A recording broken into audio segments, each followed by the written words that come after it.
In the vast expanse of the world's oceans, where sweltering heat meets freezing cold, the United States Navy stands as a beacon of power and innovation.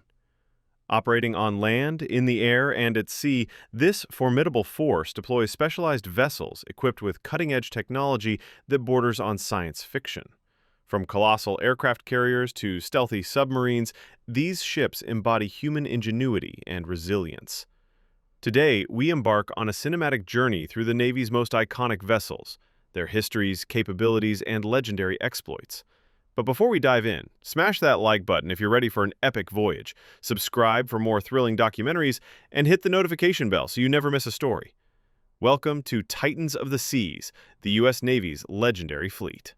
Our story begins with the crown jewels of naval power, the aircraft carriers.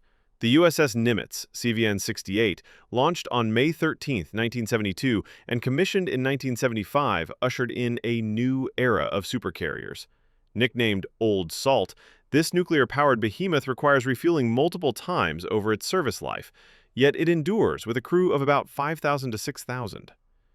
Homeported in Bremerton, Washington as of 2023, the Nimitz has been pivotal in U.S. military operations worldwide, projecting air power like no other.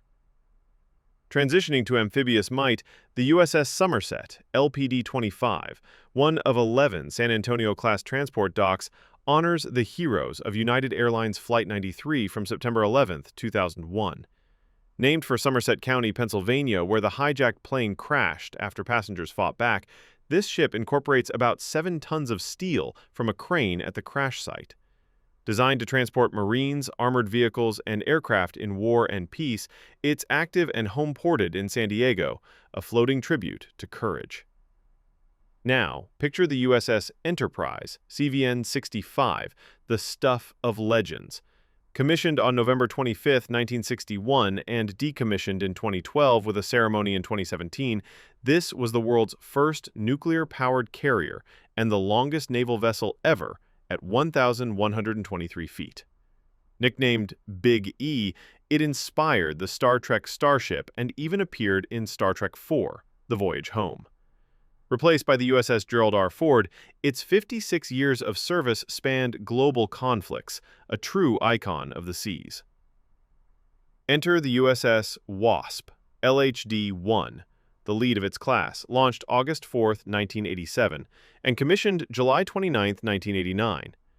As a multifunctional amphibious assault ship, its primary role is to land ground forces on hostile shores, providing logistical and tactical support.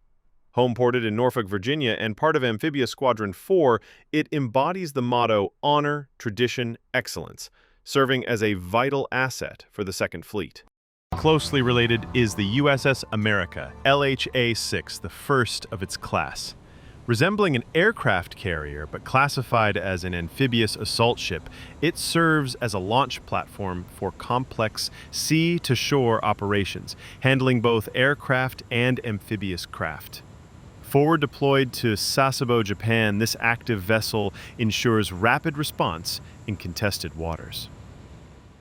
Finally, in this chapter, the USS George H.W. Bush CVN-77, the last Nimitz-class supercarrier. Named for the 41st U.S. President and World War II naval aviator, this 1,092-foot giant displaces around 100,000 tons and is home-ported in Norfolk, Virginia. With global deployment capabilities, it represents the pinnacle of carrier evolution. Deep below the surface, where silence is a weapon, lurk the Navy's submarines. The Seawolf-class attack submarines, huge, swift, silent, and deadly, were designed to replace the Los Angeles-class. Planned for 29 vessels, only 3 were built. USS Seawolf, Connecticut, and Jimmy Carter, all active today. Their rarity belies their prowess in covert operations. The Virginia class, led by USS Virginia, SSN 774, represents the future. These nuclear-powered attack subs, with 23 commissioned and plans for up to 66, incorporate cutting-edge features like photonics sensors, modular masts, and Tomahawk missile capabilities. Designed for stealthy missions in coastal and deep waters, they replace the Los Angeles class and are built to serve beyond 2060. Speaking of which, the USS Los Angeles, SSN 688, launched April 6, 1974, and commissioned in 1976, was the lead of its class. Serving as the backbone of the attack subfleet for decades, it was decommissioned in 2011 after over 34 years, the longest-serving sub at the time. The Ohio-class submarines form another cornerstone, divided into 14 ballistic missile subs, SSBNs, and 4 converted to guided missile subs, SSGNs.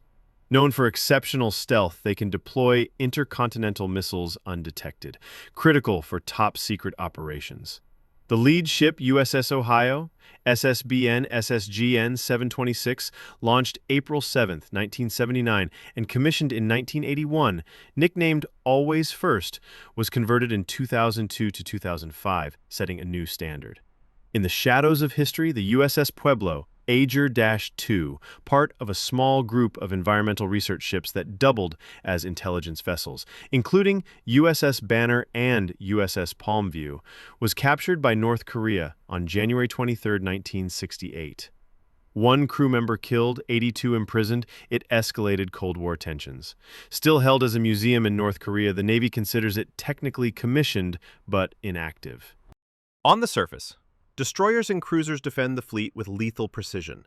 The USS Ticonderoga CG-47, the first of its class, launched April 25, 1981, and commissioned in 1983, introduced the Aegis combat system for tracking and engaging multiple targets.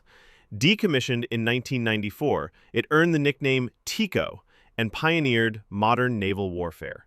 The Arleigh Burke class, led by USS Arleigh Burke, DDG-51, launched September 16, 1989, and commissioned in 1991. Features stealth technology and a modified Aegis system, allowing simultaneous detection, evasion, and missile launches. With the motto, "Fast and Feared," it's active in Norfolk. Among its kin, the USS Kidd, DDG-100, named for Rear Admiral Isaac C. Kidd, participated in the search for Malaysia Airlines Flight 370 and appeared in Transformers Revenge of the Fallen. At 509.5 feet, it's home-ported in Everett, Washington, a media star with real-world grit. The Zumwalt class pushes boundaries further. The lead USS Zumwalt DDG-1000, launched October 28, 2013, and commissioned in 2016, is the most advanced destroyer at 610 feet and 16,000 tons. Capable of strikes up to 83 miles away, it's home-ported in San Diego. Its sibling, USS Michael Monsor, DDG-1001, christened in 2016 and commissioned in 2019, armed with evolved Sea Sparrow and Tomahawk missiles, lives by I Will Defend at 610 feet and 15,000 tons. Echoing history, the USS Turner Joy, DD-951, a Forrest Sherman-class destroyer launched May 5, 1958, and commissioned in 1959, played a key role in the Gulf of Tonkin incident in 1964, escalating the Vietnam War. Decommissioned in 1982, it's now a museum in Bremerton, Washington. In near-shore battles, literal combat ships shine. The Freedom class, led by USS Freedom LCS-1, launched September 23, 2006, and commissioned in 2008, features a monohull design for operations like humanitarian relief and minesweeping. Decommissioned in 2021, it competed with the Trimaran Independence class. The USS Independence LCS-2, commissioned January 16, 2010, boasts a futuristic trimaran hull that reduces drag and radar visibility. With 19 planned in the class, it excels in submarine hunting, minesweeping, and aircraft transport in shallow waters. For mine countermeasures, the Avenger class includes USS Chief MCM-14, commissioned August 5, 1994. With a wooden hull reinforced by fiberglass to avoid triggering mines, it's stationed in Sasebo, Japan, key to Pacific operations. Support is crucial too. The USS Emery S. Land, AS-39, a submarine tender, provides over 50 specialized shops, legal, medical, and logistical services, a floating base for remote repairs. Forward deployed to Guam, it's indispensable for submarine fleets. The Cyclone-class patrol ships like USS Hurricane, PC-3, launched June 6, 1992, and commissioned in 1993, are built for speed in coastal zones, armed with 25mm guns, machine guns, and grenade launchers. Home-ported in Manama, Bahrain, it toured the Great Lakes for the War of 1812 bicentennial in 2012.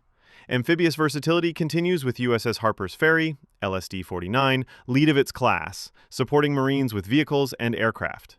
It provided aid in Myanmar after Cyclone Nargis in 2008 and in the Philippines during Typhoon Morakot in 2009. Active in San Diego, its motto is First in Freedom. The USS Peleliu, LHA-5, a Tarawa-class ship commissioned May 3, 1980, and decommissioned in 2015, was named for the World War II Battle of Peleliu. Praised for rescue missions, its motto, Pax per Potentiam, peace through power, reflected its role. History's heroes remind us of sacrifices past. The USS Samuel B. Roberts, DE-413, launched January 28, 1944, and commissioned in April, earned the title the destroyer escort that fought like a battleship in the battle off Samar during Leyte Gulf in October 1944. Sunk after a courageous stand, its actions contributed to a pivotal World War II victory. The wreck was found in 2022. The USS Midway, CV-41, launched March 20, 1945, and commissioned September 10, 1945, just after World War II, was once the world's largest ship, too wide for the Panama Canal. After 47 years, decommissioned in 1992, it now serves as a museum in San Diego, California. From the nuclear hearts of carriers to the silent depths of subs, the U.S. Navy's fleet safeguards freedom across the globe. These vessels, blending history and high-tech, continue to evolve, ready for tomorrow's challenges. Thank you for joining this cinematic odyssey. If you enjoyed, like, subscribe, and share your favorite ship in the comments below. Until next time, fair winds and following seas.